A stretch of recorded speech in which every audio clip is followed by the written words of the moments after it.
It was once read aloud in the gatherings of early Christians, quoted by church fathers, and whispered among mystics in the shadows of candlelit chambers. Its pages were found hidden deep in the Judean desert, among the Dead Sea Scrolls, sealed in clay jars and buried in silence for nearly 2,000 years. It waited there, untouched by time, as empires rose and fell, as doctrines shifted and generations passed. And yet, this book, this haunting, powerful book, is not in the Bible you know today. The Book of Enoch, a forbidden text, a record of ancient visions, of angels who broke divine law, of giants born of rebellion, of a world trembling under the weight of celestial punishment, and of a man taken into the very throne room of heaven. Who was Enoch? Why was his testimony cast aside? What secrets did he witness that caused both fear and reverence? Why was it silenced? Why was it removed, buried, and feared? Tonight, we open the pages they tried to erase. We read the words once hidden from the world. We follow the path of a man who walked with God and vanished. And we ask the question so many have dared not speak. What truth lies in the Book of Enoch? The Book of Enoch claims to be written by Enoch, the seventh generation from Adam, great-grandfather of Noah.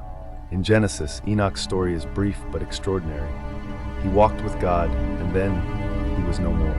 Not dead, not buried, simply gone, taken. Jewish tradition and the Book of Enoch itself suggest that Enoch was taken not by death, but into the realm of heaven.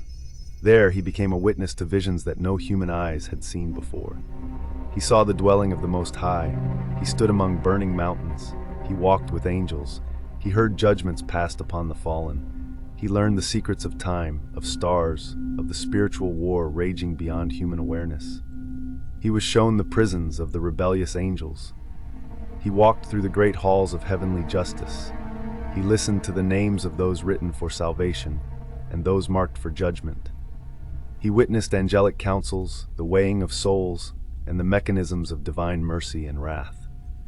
The original text was likely written in Aramaic, later preserved in the ancient Ge'ez language of Ethiopia, where it remains sacred within the Ethiopian Orthodox Church. For the rest of the world, it disappeared, rejected, banned, forgotten. That is, until 1948, when fragments of the Book of Enoch were found among the Dead Sea Scrolls.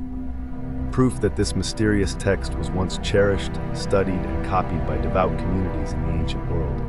A book erased from doctrine, but never fully from history.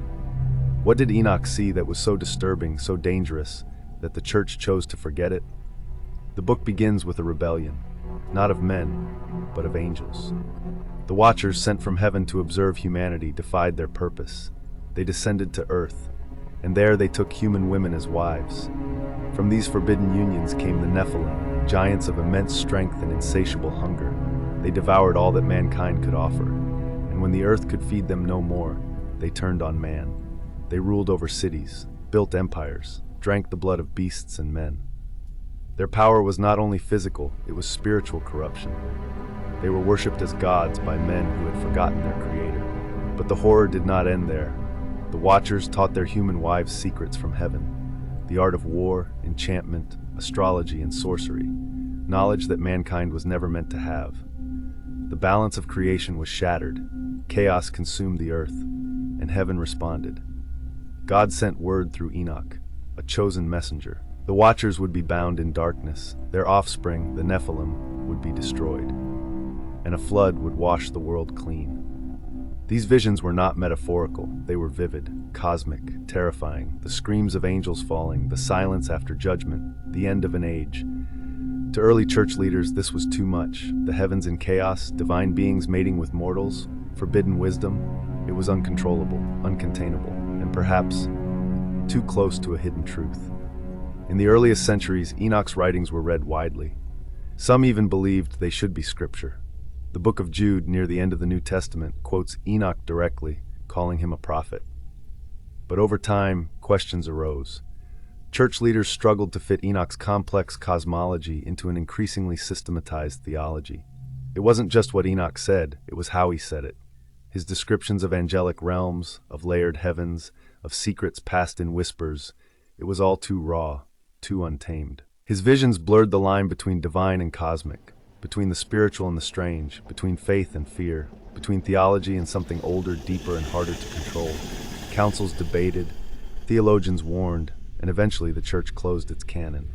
The Council of Laodicea, around 363 AD, excluded Enoch. From that moment, it faded, removed from liturgy, erased from public reading, branded as apocrypha. But some believe it wasn't doctrinal confusion that killed Enoch's legacy. It was fear. Fear that his visions, however symbolic, might reveal more than anyone was ready to admit. Even now, some scholars ask, was Enoch silenced to protect faith or to bury revelation? The rediscovery of the Book of Enoch in the 20th century sparked fascination, controversy, and countless questions. Why did a text once quoted in Scripture vanish for nearly 2 millennia? Why did only one branch of Christianity preserve it? And why does it still unsettle those who read it today? Some say the Book of Enoch is a relic of myth, one of many ancient writings filled with symbolism. Others claim it is a record of true events, too powerful and disturbing to be accepted into organized religion. Modern mystics see it as a bridge between the seen and unseen, between man and the divine. Some theorists point to its language as proof of ancient contact with celestial beings, or even extraterrestrial life. To some, the Watchers were not angels, but travelers from beyond, guardians, rebels, or gods.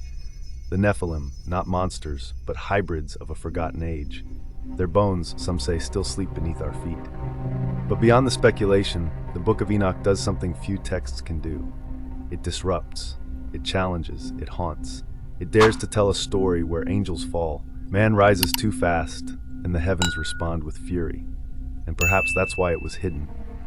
Because sometimes the most terrifying thing is not what we don't know, but what we were never meant to find.